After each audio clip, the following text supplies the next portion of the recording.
Добрый день, дорогие друзья! В эфире программа «Якутск сегодня». За режиссерским пультом Мария Сунхалырова и Николай Слепцов, у микрофона ведущая Саргалана Антонова. 22 декабря свой профессиональный праздник будут отмечать энергетики. Этот день был выбран для того, чтобы почтить достижения и вклад работников энергетической сферы в экономическое развитие нашей страны и улучшение условий жизни людей. Появление в России Дня энергетика связано с масштабным проектом вековой давности – государственным планом электрификации России. Более 100 лет благодаря труду энергетиков создается свет и тепло, так необходимые в наших суровых условиях. Чтобы поговорить о том, с какими итогами предприятие подходит к завершению года, как работает со своими потребителями, а также что планирует на следующий год, мы пригласили сегодня в студию прямого эфира следующих гостей. Итак, это директор филиала Дальневосточной энергетической компании «Якутскэнергосбыт» Ниргуяна Ивановна Куприянова. Добрый день. Добрый день. И начальник управления по работе с частными клиентами и исполнителями коммунальных услуг предприятия Саргалана Михайловна Аргунова. Здравствуйте. Добрый день. Дорогие друзья, напоминаем, что наша программа выходит в прямом эфире одновременно на телевизионном канале НВК «Саха» и на волнах нашего радио. Мы работаем в прямом эфире. Телефоны нашей студии 32 2066 32 11 66. Ну что же, первый вопрос я хотела бы адресовать Ниргуяне Ивановне. Каким был уходящий год для вашей компании? Какие задачи были поставлены сперва? И что удалось сделать? Пожалуйста. Добрый день, Светлана, еще раз. Для нас этот год был очень продуктивным, для нашего филиала. Мы одним из важнейших направлений, приоритетов ДЭКа – это повышение качества обслуживания потребителей. Мы совершенствуем личный кабинет, через личный кабинет и юридических лиц, и физических лиц. Мы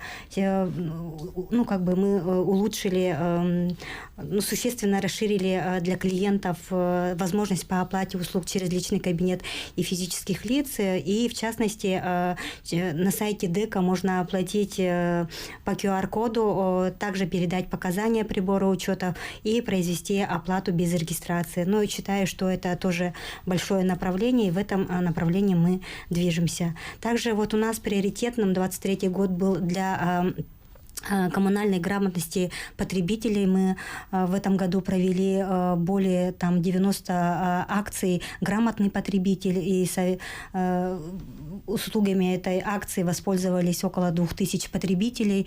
И на этих акциях мы консультировали потребителей. Также мы проводили обучение в школе 3-го возраста. На 2 языках мы проводили обучение. Также, чтобы на тему дистанционных сервисов обслуживания нашего филиала, в частности. Также у нас в рамках цифровизации у нас работает видеоконсультант. В ТРК Туймада у нас установлен видеоконсультант. Также у нас в едином расчетном центре установлены информаты, робот, через которого можно также передать показания прибора учета, произвести оплату. Такие направления у нас были в этом году. А какие-то новые направления работы, наверное, я думаю, для якутского филиала намечены на следующий 2024 год? У нас приоритетным также остается повышение качества обслуживания потребителей. Мы будем расширять дистанционные услуги, в частности, и для улучшение работы с потребителями, юридическими лицами у нас будет реализован, и в частности развитие будет по электронному документообороту. В этом направлении тоже будем двигаться. А как обстоят дела с долгами населения и бизнеса по оплате услуг? Давайте перейдем к цифрам. Хочу сказать, что оперативно, данные у нас на 1 декабря, задолженность в целом, дебиторская задолженность составляет около 5 миллиардов рублей. Это, в том числе у нас население и управляющие компании, из них, из 5 миллиардов, 2 миллиарда 800 где-то задолженность, В основном это у нас, если смотреть в разрезе ресурсов, это по электрической энергии у нас 3,5 миллиарда долг, из них управляющие, я выделяю население управляющей компании, потому что основной долг приходится именно на эту сферу, на эту, будем говорить, ну, сферу потребителей, да, будем говорить. И по тепловой энергии у нас 1 529 000 задолженность, и из них вот по населению управляющим компаниям вот 1 158 000.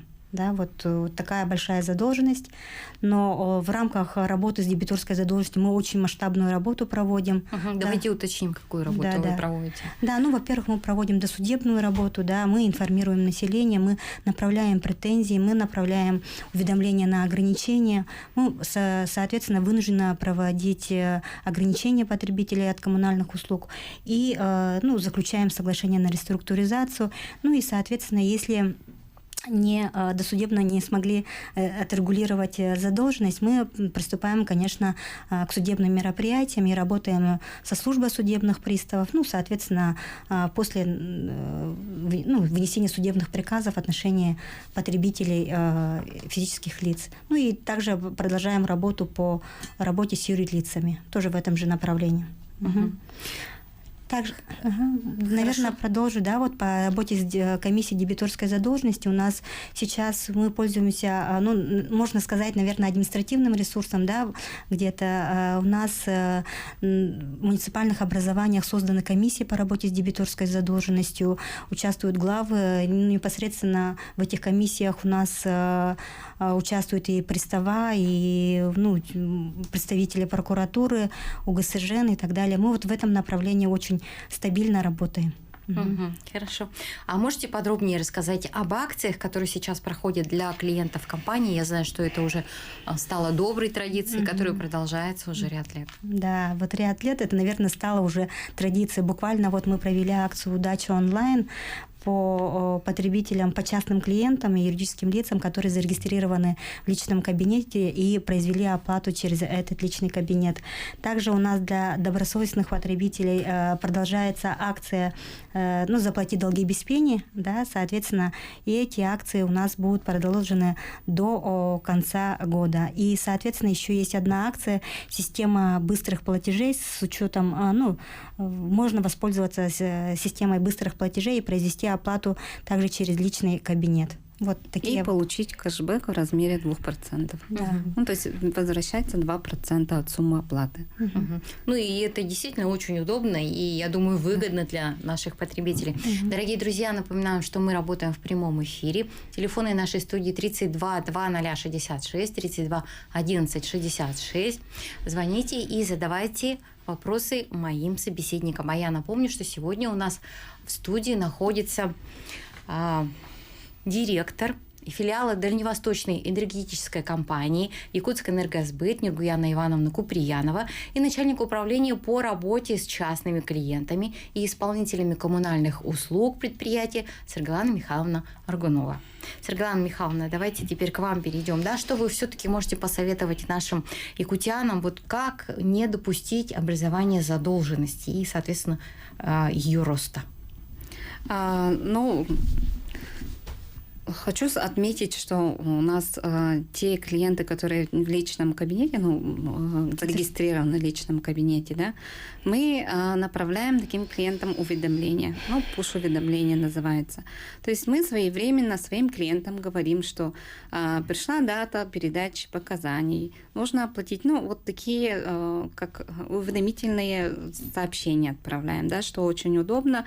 И, я думаю, что многим клиентам это помогает нашим своевременно передавать показания и оплату производить, и получать информацию. Поэтому всех клиентов призываю зарегистрироваться в нашем личном кабинете и получать уведомления. И платежная дисциплина тоже от самого человека зависит, поэтому есть сейчас очень много способов напоминалок, да, для себя, там даже в телефоне поставить какую-то напоминалку, чтобы своевременно оплату производить. Даже СМС-уведомления, которые приходят для всех клиентов, они очень удобны. Вот я даже на собственном примере могу сказать, что приходит СМС-уведомление, и я действительно вспоминаю о том, что нужно оплатить и погасить свои долги, да?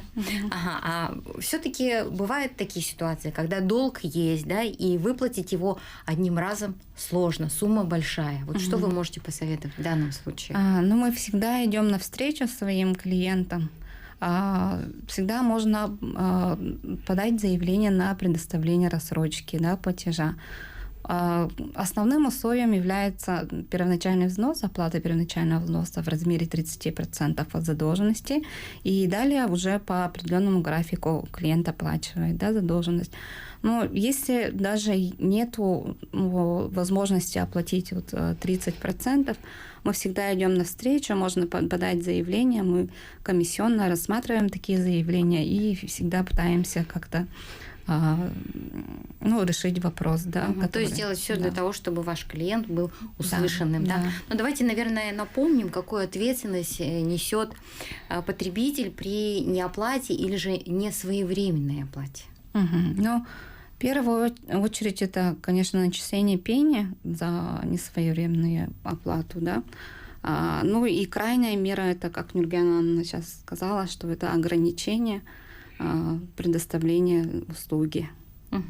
Поэтому лучше не доводить до крайних таких мер и пытаться решить вопрос, как я выше сказала, хотя бы заключением договора реструктуризации. Светлана Михайловна, я дополню, да, в части реструктуризации. У нас очень много клиентов этим пользуются. У нас пользуются не только физические лица, но и юридические лица в том числе, да, Сейчас, проводя акции, у нас потребителя одним из условий было, например, чтобы не было задолженности, да, и в акции, например, «Удача онлайн» приняла в этом году около 23 тысяч потребителей. Это очень много, да.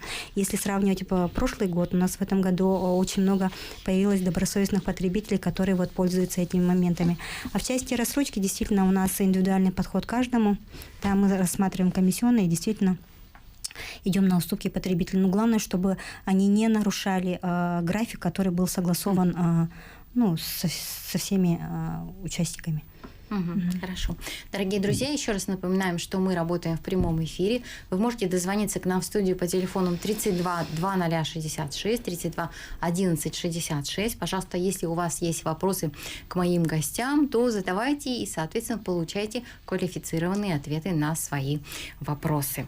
Итак, давайте перейдем, наверное, к общим вопросам, которые я хотела бы вам задать. Да? А как переоформить лицевой счет на нового хозяина, да, при покупке жилья? Какие документы для этого необходимы? Я думаю, что не каждый об этом знает. Сейчас, как мы знаем, очень много людей покупают новое жилье, строятся и так далее. Для нового собственника открывается новый лицевой счет. Для открытия лицевого счета надо подойти в клиентский офис. В городе Якутске это у нас Федора Попова 6/1, и по участкам клиентские офисы наши. Да. Какие документы? Документы надо с собой взять: договор купли-продажи, свидетельство о праве собственности, паспорт собственника, справку форму 3.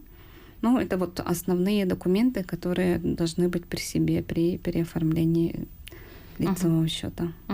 А новый договор обязательно нужно заключать в письменном виде, Нет. либо можно это сделать электронно? Вообще заключение договора письменно, оно не требуется. Это на заявительной основе, да. С момента первой оплаты потребитель автоматически у нас заключает договор. И письменного заключения договора как такового не требуется. Просто потребитель у нас просто привыкли, да, и заключает письменные договора. Но при наличии этих документов не только в офис можно прийти, но и на сайте ДЭКа можно прикрепить документы и, соответственно, с заявкой обратиться на заключение и открытие лицевого счета. Это онлайн, да, дистанционные сервисы так у нас. Через дистанционные сервисы тоже можем принять. Потом у нас в ТРК Туймада, где установлен видеоконсультант, там тоже можно документы получить, документы отсканировать, соответственно, связаться с консультантом. То же самое, да, может без участия прихода в единый расчетный центр. Соответственно, можно тоже. И также можно, сидя из дома, через дистанционные сервисы воспользоваться и заключить договор. Также можно заключить и реструктуризацию, показания передать, обусловленные сроки, да, с 20 по 25. Действительно очень удобно для наших клиентов, да? А вообще как частному клиенту получить справку, например, об отсутствии задолженности? Они очень бывают нужны, например, при продаже жилья и так далее. Это тоже можно сделать дистанционно, да? Да, конечно, дистанционно можно. Во-первых, обязательно передать последние показания прибора учета, а то бывает у нас потребители продают квартиру, и потом только когда выясняется, что остались долги и за тот период, который собственником был, допустим, Иванов, да, продал Петрову, соответственно, тут надо снять последние показания, на этих показаниях рассчитаться, и справку выдадут. Ну, тоже можно дистанционно, можно через посещение офиса. Угу. Давайте все-таки, наверное, напомним для наших телезрителей, радиослушателей, как связаться со специалистами компании для решения, например, вот бытовых вопросов. Для этого у нас работает контакт-центр. Номер контакт-центра 8 800 234 77 77. Также можно связаться со специалистами контакт-центра через видеозвонок на сайте ДЭК. То есть заходите на наш сайт, и можно прямо по видеозвонку связаться со специалистом и получить консультацию. А вот с какого времени действует вот такая функция видеозвонок? Очень интересно. Видеозвонок у нас, такая услуга появилась буквально месяц назад. Призываем своих клиентов воспользоваться такой возможностью получить очно-заочно консультацию от наших специалистов. Очный и заочный, да, как вы говорите, очень интересно, да? Но давайте, наверное, к приборам учета перейдем, да, и тут тоже очень много вопросов, я знаю, что возникает, да. Вообще, может быть, проясним, да, ситуацию. Вообще, зачем ежемесячно передавать показания счетчика, да? Вот есть люди, которые думают, что вот у нас, например, дача, она заморожена. Зачем передавать показания ежемесячно? Я начну, да, Светлана Михайловна? Давайте. Вообще ежемесячная передача показаний, она предусмотрена законом. Они обязаны передавать эти показания прибора учета, да, чтобы корректно сформировался по своему, да, вот языку говорю, полезный отпуск по потребителю, да, чтобы, а если нет показаний прибора учета, идет нормативное начисление. Мы же не знаем, что это сезонный потребитель, да, но при этом потребитель об этом может известить. Но даже если вы там не проживаете, нулевые показания нужно передавать ежемесячно, чтобы квитанция была сформирована корректная, и чтобы вот ежемесячно они получали вот эту квитанцию.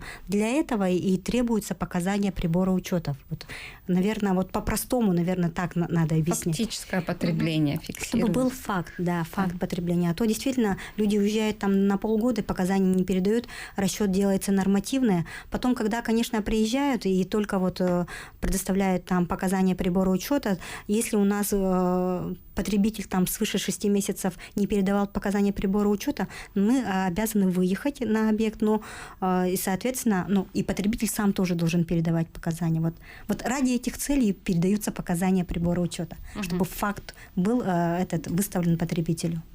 Вот вы сказали сезонность, да?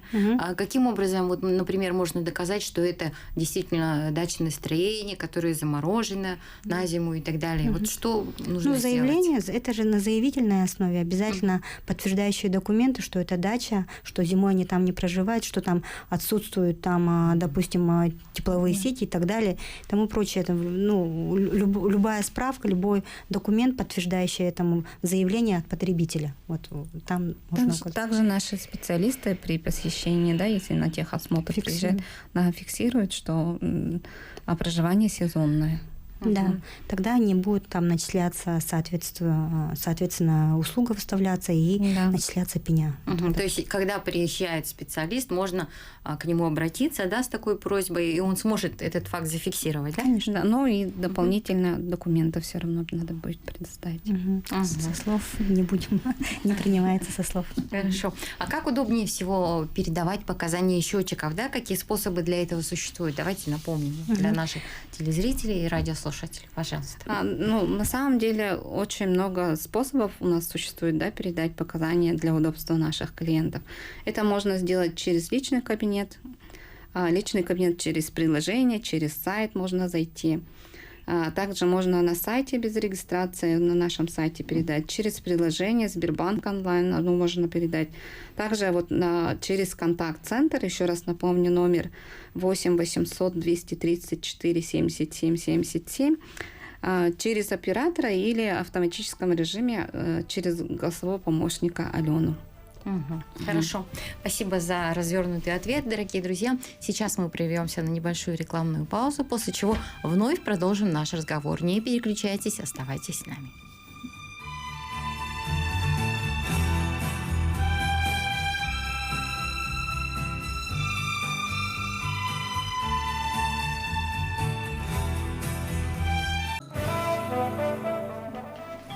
Дорогие друзья, мы продолжаем нашу программу. 22 декабря свой профессиональный праздник будут отмечать люди, которые обеспечивают нас жизненно необходимыми благами, теплом и энергии. Гости нашей студии, я напомню, это директор филиала Дальневосточной энергетической компании «Якутская энергосбыт» Ниркуяна Ивановна Куприянова и начальник управления по работе с частными клиентами и исполнителями коммунальных услуг предприятия Саргалана Михайловна Аргунова. И мы говорим сегодня о деятельности предприятия, о планах на предстоящий год, а также отвечаем на вопросы наших телезрителей и радиослушателей. Напоминаем, что наша программа выходит одновременно на телевизионном канале НВК Саха и на волнах нашего радио. Телефоны нашей студии 32 2066 32 11 66. Пожалуйста, звоните и задавайте свои вопросы. Ну что же, в первой части нашей программы мы начали отвечать на вопрос, вообще, как удобнее всего передавать показания счетчиков и какие способы для этого существуют. Давайте продолжим. Я ранее рассказывала про дистанционные способы передачи показаний, да, и мы призываем всех наших клиентов все-таки пользоваться дистанционными, да, способами, потому что это удобно, это оперативно, да. Поэтому все-таки призываем пользоваться дистанционными способами управления. Но также мы, как по старинке, скажем, да, принимаем показания в клиентских офисах. Это ящики приема передачи показаний. Также в городе Якутске у нас есть терминал по приему показаний на Федора Попова 6/1. Тоже очень удобно им воспользоваться. Можно прийти и бесконтактно передать показания. Я, наверное, дополню в части не передачи показаний прибора учета, а в части вообще обращений в единый расчетный центр. Да, потребители приходят там по вопросам таким, как я отсутствовал и без документов приходят. Я просто призываю, чтобы они приходили уже с определенными документами, да, и чтобы сразу решить вопрос в части перерасчетов и так далее. Также потребители могут перейти на электронную квитанцию, да, и, соответственно, если в один клик через личный кабинет, да, Саргалана Михайловна, у нас это реализовано, они в один клик могут электронные квитанции получать на электронную почту, на которую они укажут. Тогда им не придется ходить в офисы и, соответственно, решать какие-то проблемы в части. Электронную квитанцию получили, там уже видно, сколько потребили за месяц, но при этом не должны забывать в части передачи показаний прибора учета. Электронная квитанция – это тоже очень удобная система, и чтобы, и бумагу не тратим, как говорится, да, и потребитель уже на электронку сразу получает сумму, которую он должен оплатить. А когда нужен вообще технический осмотр приборов учета теплоэнергии, горячего водоснабжения? Есть ли какие-то правила, какие-то сроки?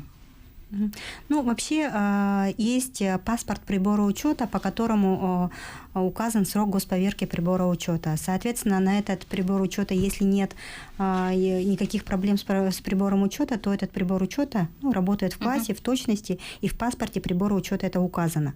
Допустим, если там меняют прибор учета по ГВС, по МХВС и так далее, они также должны нам предоставить паспорт прибора учета, чтобы, допустим, с нулевых показаний или с каких показаний мы зафиксировали в акте приема прибора учета и, соответственно, отразили на лицевом счете. Это в паспорте прибора учета прописаны такие вещи.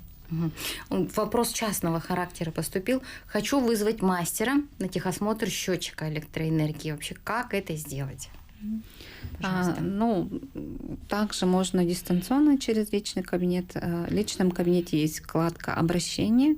Через эту вкладку можно направить заявку и вызвать на техосмотр специалиста. Можно через контакт-центр по номеру телефона тоже обратиться и вызвать специалиста. И при очном посещении клиентских офисов. И вот еще тоже частного характера вопрос. Нахожусь в долгосрочной командировке. Как я могу передать показания? Ну, мы об этом говорили. Давайте еще раз повторим, да?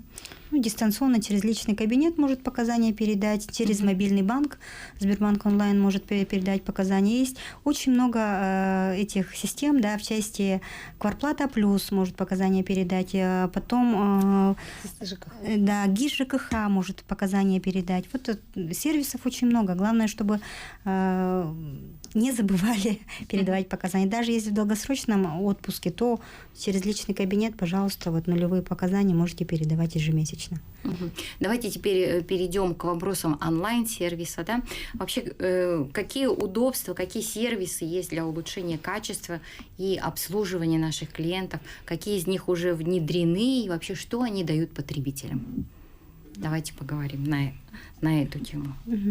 Ну, в части то, что у нас через сайт ДЭКа можно оплатить без регистрации, это тоже как бы очень удобно. То бывает потребители, ну, там, одноразово оплачивают, ну, и раньше требовалась регистрация. Наверное, это удобная, да, удобная система по части оплаты. И передать показания через личный кабинет на сайте. Еще вот, ну, какие у нас... Ну, из нового у нас появилась платежная страница, то есть квитанции человек ежемесячно в квитанции, которую он получает, мы размещаем QR-код. Через этот QR-код можно сразу попасть на платежную нашу страницу и там произвести оплату, что, ну, для удобства наших клиентов такой сервис тоже мы реализовали у себя. Ну вот мы упомянули личный кабинет, да, давайте ему тоже уделим внимание, да, каков вообще функционал личного кабинета, да, что там можно сделать, какие функции, пожалуйста. Ну, первое – оплатить. Второе – передать показания прибора учета, задать вопрос, сделать обращение, да, через личный кабинет. Через личный кабинет можно оплатить услуги управляющих компаний, других РСОшников, да, вот ресурсоснабжающих организаций. Но считаю, что это у нас в этом году было реализовано в части вот оплат. Мы раньше платили только за услуги Якутскэнерго, а сейчас можно заплатить за услуги там водоканала, там услуги управляющей компании тоже можно оплатить. Там надо выбрать вот. И, наверное, одним из удобных способов это обращение оформляется и задается вопрос непосредственно, вот личный кабинет. Потом вот можно оплатить, получить кэшбэк. Это 2%, это очень большой процент, и люди пользуются этим. Да, оплатили, там 2% вам на карту возврат, да, вам вернулось. И это можно накопить очень много кэшбэка, соответственно, получить возврат вот этих 2%. Да, вот такие вот моменты. А как быстро вообще происходит обмен информацией в личном кабинете? Например, вот человек заплатил, через какое время он может увидеть, что, например, долгов у него нет и так далее? Это буквально в течение минуты происходит. Если вы оплатили, то текущая задолженность сразу обновляется. То есть она обнуляется, если вы всю задолженность оплачиваете. Онлайн все это можно увидеть сразу. Да. Тут, как бы... Ну и одно из удобств, да, личного кабинета, что история платежей остается. То есть человек всегда может, у него под рукой, да, его отчетность. Не надо искать квитанции, да? Квитанции всегда под рукой, и оплаты, которые человек производит, тоже все сразу видно в личном кабинете. А у нас телефонный звонок, давайте его примем. Алло, добрый день. Алло, говорите, пожалуйста. Здравствуйте. Можно задать вопрос? Да, пожалуйста. У меня такой вопрос. Я хотела уточнить. В связи с тем, что я не передавала определенное время показания счетчиков, у меня получилась большая сумма переплаты. Потом я показания счетчиков отправила, и вышла сумма переплаты. Каким образом я могу произвести возврат этой переплаты? Когда я обращалась и уточнялась, мне сказали, что вы просто продолжаете оплачивать по показаниям счетчиков, и эта сумма будет производить зачет. Меня вот этот зачет не устраивает, я бы хотела произвести возврат. Есть ли такая возможность? На самом деле, да, у нас в 354-м предусмотрено, что если клиент продолжает жить дальше вот по адресу, да, к сожалению, потребитель не представился, да, то оно засчитывается авансом. И, соответственно, а при продаже квартиры, допустим, и если у вас аванс образовался, то его можно перекинуть на другой адрес, либо получить это обратно, возврат этих денег. А на самом деле вот здесь надо будет детально посмотреть, да, вот какой это адрес, какие, как бы моменты были, поэтому, да, я, наверное, предложим заявительного характера обратиться. Да. Заявление оформить, заявку, да. Мы если есть, рассмотрим.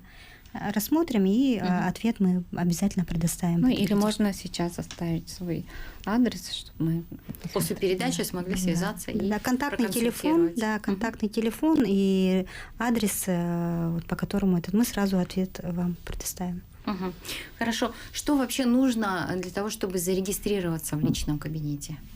Насколько вообще этот процесс, может быть, понимаем, например, вот для пожилых людей и так далее? Он очень простой в применении, да. Вот для пожилых людей, я вот в начале эфира говорила, что мы проводили обучение в школе 3-го возраста. Это действительно там пользуются с таким большим спросом, да, и мы вот на 2 языках проводили и учили, как регистрироваться в личном кабинете. Это очень просто, да. На самом деле, главное, чтобы в телефоне была возможность... Приложение скачать. Да, приложение скачать, да. Marketplace или где там качать эти приложения. Надо скачать приложение и, соответственно, зарегистрироваться. Кстати, вот вы сказали скачать приложение. А где это можно будет сделать? В Google Play или что-то еще посоветуете? Google Play либо App Store. И приложение скачиваете, потом привязываете свой номер лицевого счета. Лицевой счет привязывается, да. А номер лицевого счета, он указывается в квитанции ежемесячно, которую мы направляем. Да, направляем. Вот тоже вопрос частного характера спрашивают, почему моего адреса нет в личном кабинете? Как такое могло случиться? Возможно, этот потребитель не обслуживается Якутскэнерго, да, и он не является потребителем. Возможно, через управляющую компанию зарегистрирован. Из-за этого может быть отсутствовать. Другого варианта нет, да, в частности. Хорошо. И давайте, наверное, еще раз скажем, где можно получить консультацию по дистанционным сервисам. В офисах, в едином расчетном центре, Вериц на Федора Попова 6/1. Если говорить по территории республики, то в наших филиалах, в административном здании, которое у нас находится, и, соответственно, еще на сайте ПАОДЭК в разделе Республика Саха-Якутия, там по телефону контакт-центра, о котором Светлана Михайловна говорила, 8 800 234 и 4 семерки. Вот здесь можно узнать о дистанционных сервисах и, соответственно, получить ответы на свои вопросы. У нас еще один телефонный звонок. Алло, добрый день, слушаем вас. Здравствуйте, всем добрый вечер. Аспангалак, улуса села Китары, Ружина Альбина Кирилловна, такой вопрос. Я в 4 мая продала в городе квартиру. А сейчас в личном кабинете у меня насчитывается за квартплату, за ремонт капитальный и за теплоэнергию. Как исправить? Сказали, что если заплатили, то через минуту там исправляется. Вопрос понятен? Да, вопрос понятен. Возможно, покупатели не обратились, да, на открытие лицевого счета. Такое у нас бывает, что часто бывает, когда покупатели не обращаются к нам за открытием лицевого счета.